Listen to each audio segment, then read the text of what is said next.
చెప్పెను. ఆయుష్ పెరగాలని, ఐశ్వర్యం కలగాలని, కోరికలు నెరవేరాలని కోరుకునే భక్తులు ప్రతిరోజు గౌరీపుత్రుడైన వినాయకునికి తల వంచి నమస్కరించాలి.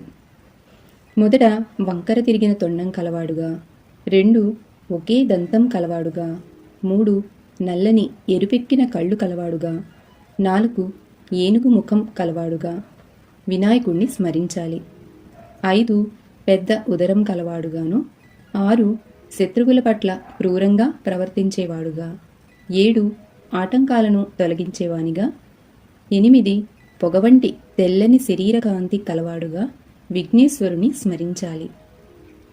9 బాలచంద్రరేఖ నుదుట కలవాడుగా, 10 విశిష్టమైన నాయకునిగా, 11 ప్రమద గణాలకు అధిపతిగాను, 12 ఏనుగు ముఖం కలవాడుగాను వినాయకుణ్ణి స్మరించాలి.